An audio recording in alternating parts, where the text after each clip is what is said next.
Alright, so I have about 6 or 7 albums that are on order somewhere in the mail system.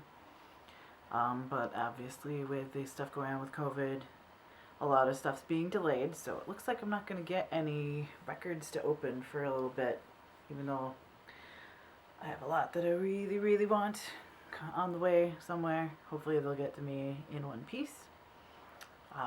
But I put out the idea on my Facebook that maybe instead I go through some of my favorite pieces from my collection currently, and people seem to like that idea, so that's what we're going to do. I'm going to start out with some CDs, because I don't usually get to talk about those a lot. I definitely have a preference for records, and below that, cassettes, and then after that, like if CD is the only option, that's pretty much the only time I buy CDs, because I actually don't have a CD player right now. The only one is in my car, and yeah, most of the time I just use my phone in there, so CD, but I prefer to have a physical copy of stuff that I really like, so if there's a physical copy available, I will get it. So, we're going to start out with Wildern. This was actually like my first Bandcamp purchase, I think. First time I ever bought anything off Bandcamp. This is Sleep at the Edge of the Earth. I discovered this because of my Spotify account. It recommended me this band, and I listened to it and immediately loved it, and immediately looked up where the hell can I buy this thing because it's fucking awesome. It had that kind of impact on me like right away, so that is why I got this. Found the Bandcamp, ordered it, and then I found out that the guy doing the vocals in this band was Evan Barry, who I had actually met before because another band that he was in, Replosire, played in Rochester 2 nights in a row. I was there both nights. The first night was at the Crown, and that band was way too loud for that tiny little room, and I actually ended up standing outside during their entire set, and it was just like, I don't like this. And then I saw them the second night at the Montage, which was a much bigger venue, and their sound filled that room a lot better. And I decided I really liked that band. So yeah, it was pretty cool to find out that Evan did something entirely different after that. I still have the original sticker that was in the package when they sent it to me, because I didn't know what to do with it at the time. And the other real cool thing that they did was they always sent a little thank you note with everything you ordered. Says, thanks so much for the order, Rachel. We really appreciate the support. Hope you are well. All the best, Evan Wildren. So, really cool. Thought it was a really nice touch at the time, and it's probably one of my most prized possessions right now because this band just got signed to Century Media. So yeah, that one is one I really like. They also most recently released this album, Veil of Imagination. This was the got this one off of Bandcamp. I actually just reordered this album because they're releasing a new version with bonus tracks, and also finally getting it on vinyl. Also came with a thank you note and a sticker, but I actually put that sticker on my fridge, so I can't show you that one. So that's that one. What should we do next? This was like my first favorite band in the local scene, Warblade. I actually have this one still sealed, but I actually have another copy that's not. And I actually used to have more copies somehow. It's like I accidentally accumulated like 3 or 4 copies of this, so I gave some away to people that didn't have them. I don't need to be hoarding all the copies of this album. It's one of my favorites of theirs.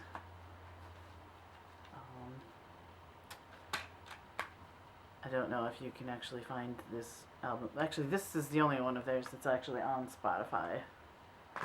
If you look up Warblade, Seize the Fire on Spotify. I actually like this album better.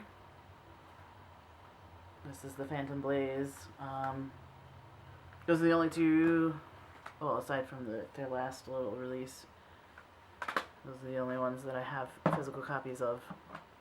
I've seen other copies of their album on the internet going for like $200 something in Russia, so that's pretty cool. Let's see. Continuing with local scene, this is one of the essential albums from my era of the Rochester scene. Sarkis, Sacred Scars. I'm really happy to have this. This is definitely a piece of Rochester metal history. And it's also really cool to have people you know on a vinyl.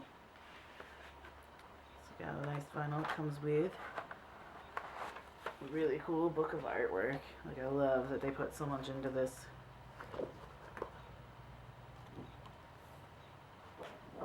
This album, and I think, like, if you don't have this, I think there's still copies floating around that you can find. At the Record Archive, I think I've seen it. You'll probably find it from members of the band. They might have some. I don't really know.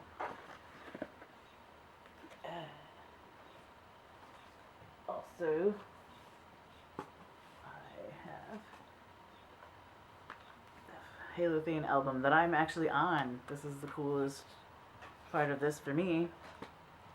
These guys are some great friends of mine, but I'm in the album credits. I sang on the track Kingdom of Lies. I actually was just hanging out with them and listening to the mix of this album, giving them like feedback on it, like, oh yeah, this sounds a little funny here, and the drums sound funny there, fix that, whatever. And then they're like, hey, you want to sing on a song? And I'm like, okay. So we just recorded it right there, a couple of takes, and that was it. Pretty cool. More from my local scene. I've got the first Ancalagon demo. Back when it was Zach Smith, Brian Jackson, Colin Hanna, and Joe Liani in the band. That was it. Just the four of them. So it's pretty, very low budget on a burned CD. This one is also something that I laugh about. I don't know why I have so many copies of the Gates Paradox demo. I think these guys just kept handing me copies when I was out at their shows. And I'd be like, okay, yeah, thanks, because I'd be drunk. Most likely. Next up, more locals. The Fatal Curse album. And also, again, I think it's really cool to have, like, people I know playing on a vinyl. And I love this color. It's so cool. So that one. Oh, I gotta put Secret Scars back in the sleeve.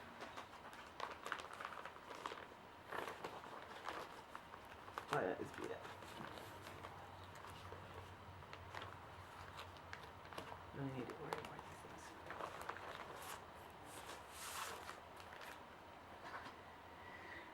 Okay, what else we got? I've got a couple more CDs that I want to talk about. This is the album I most recently reviewed on the Metal Webzine that I absolutely loved. Like, I really, really loved this album, which is like rare. Like, I get messages from people, hey, please review our album, and I'm like, yeah, okay. And, you know, I try to be fair and give a good review, but, like, this one I listened to, and it was, like, really, like, oh my gosh, this is amazing. It's just really, really great work, blending into a bunch of different genres. Like, I tend to like the stuff that doesn't stick within genre boundaries. Those tend to be my favorites, and these guys got a little bit of doom, a little bit of black, a little bit of prog, and kind of atmospheric, and just really, really great stuff. Also, more personal notes. I think that's like a really nice touch to get personal notes from the band when you order their stuff. So, this one I think is really cool because this was my first Eson album, but it's just a promo copy of angle, angle. I don't really know how to say it. Yeah, somebody just gave me this. They're like, "Hey, you like Emperor? You should check this out." And I'm like, "Wow." I somehow missed completely the first solo album he did. But obviously I went back and found it after I found out about this one. So like that was a major important piece of my music collection history. It definitely shaped my music tastes to come.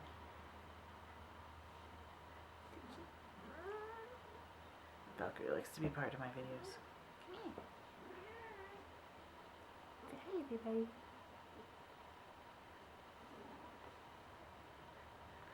She doesn't like to be held. Okay, this is another cool CD of mine, and probably my favorite Enslaved album. This one came out in 2010, and that was like a really significant year of my life. There's a lot of shit that happened that year. I moved like 3 or 4 times. I was on the verge of being broke a lot, because I fell and hurt my hip like really bad, and I didn't really get it taken care of properly. So I still have problems with it actually. That was like a significant point in my life, and went through a lot of rough shit. Lost some jobs because I couldn't work because I was in pain constantly, and you have people that just don't believe that you're in pain. And the medications that I got from my doctors to deal with it just made me sick. So I basically had to just live in excruciating pain for several months, and then deal with all the other bullshit going on in my life. So this album and a lot of the albums that also came out in 2010 was really what got me through all that. Definitely very significant to me. Like this album, Axioma Ethico Dini, like I don't know what it is exactly. I find these songs in this to be really uplifting and encouraging, and something about the philosophies discussed in this album just really struck true with me. So that's that one. Alright. Now, I've got this. An original pressing of Peace Sells that I actually picked up at Music Matters in Tonawanda when they still had that location. That's out by Buffalo. The thing I really liked about this pack, though, was not necessarily the album, even though the album is in great shape and has the original dust jacket, but this was tucked inside of it, this weird little drawing of a little dude who is a joint, and it says, "Keep on token." And I have no idea who drew this, where it came from, but it's pretty fucking cool that that was just in there. And it's old as shit. There's a burn mark in it. Doesn't smell like weed, but it probably did at some point. Put all that back in there. So yeah, it's also like, yeah, definitely one of my favorite Megadeth albums. I have Peace Sells, but it's a repress, so I'm like, not really something to brag about, I think. Also, I think it's one of the Back on Black pressings, which I'm not really a fan of. I don't know what it is, but it seems like Back on Black pressings are really noisy. Like, really, I don't know what they do differently than other pressing factories, but I just don't like, I've never liked the way any of them sound. Like, even albums that I love, like my Anthems by Emperor is on a Black on Black, and I love that album, but I don't really listen to the vinyl. It's more like just to have it, and it just sounds not great. I don't know. I'm not really happy with them because my copy of the Emperor's first 2 demos that they put on vinyl, like they sent me one The one I got has 2 copies of side A and B, and no C and D, and a contact at Candlelight and a contact at Back on Black to try and figure out what I can do about that. They don't respond, so fuck them. I hate Back on Black. If you're getting repressed, new band, please don't go with Back on Black. Just don't. They're fucking terrible. Alright, this one is a pretty cool one. It's one of the ones I got autographed. I got this at a show at the Bug Jar. This band, Black Pussy.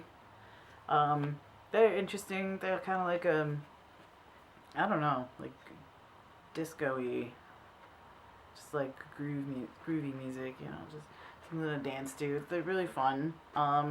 They actually end up changing their name though, because they've been banned in several states and counties and places and all that because of the name Black Pussy, which I think is a shame. I think it's a shame how our world gets so caught up on semantics and getting offended by shit, because like they're cool, but I mean, like, they still exist, what they're called Black Magic Flower Power now, but it somehow takes away from like their whole image. Like, I thought, I don't know. That's just me. Alright, and this one, another Enslaved album, but this one is signed. I only first got to see them live in 2017 or 18, I'm not sure. It was the Decibel Magazine tour that they did, that they headlined. Caught them in Cleveland, Ohio.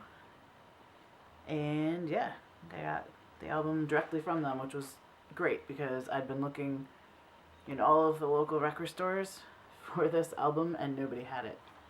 I don't know why, because they had like the CD, but I'm like, I want the vinyl, and I totally spaced on pre-ordering it. So, and this ended up working out good because this is a really cool color. Red is definitely my favorite color. So I'm happy about that. So yeah, got to meet them and have them sign my record, which was pretty fucking cool. And this is one of the more recent additions to my collection that I'm pretty happy to have. That is the reissue of Black Jazz by Shining. Obviously, I told you a little bit about my year in 2010 and how that went, so obviously I was never able to afford to buy the first pressing of this album, so when they announced that there was going to be a reissue, I ordered it right away. I was like, I need that. And then there's a extra track on this one where they had Ishan do the vocals on The Madness and the Damage Done, which is pretty fucking cool. And that it's personalized. Says, to Rachel from Shining, thanks a million for your support. Hope to see you at a show soon. That would be really cool because I don't think Shining has ever played anywhere near me, ever. But if they do, I'll be there. And if you want to see that one, I already put that all over my Instagram chat. And I think this is the last one I'm going to go with tonight. Another one from that very significant year for me, 2010. And I only just recently acquired this one. Well, like right the day before its 10th anniversary, I guess. Actually bought this off of Nick Allen from Halothane because he decided he was going to sell all his records for some reason. And I was like, give me that. I need that.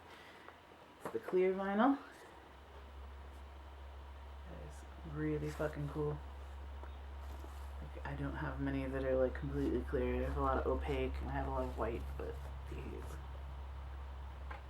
And it's double. That was a really significant album to me.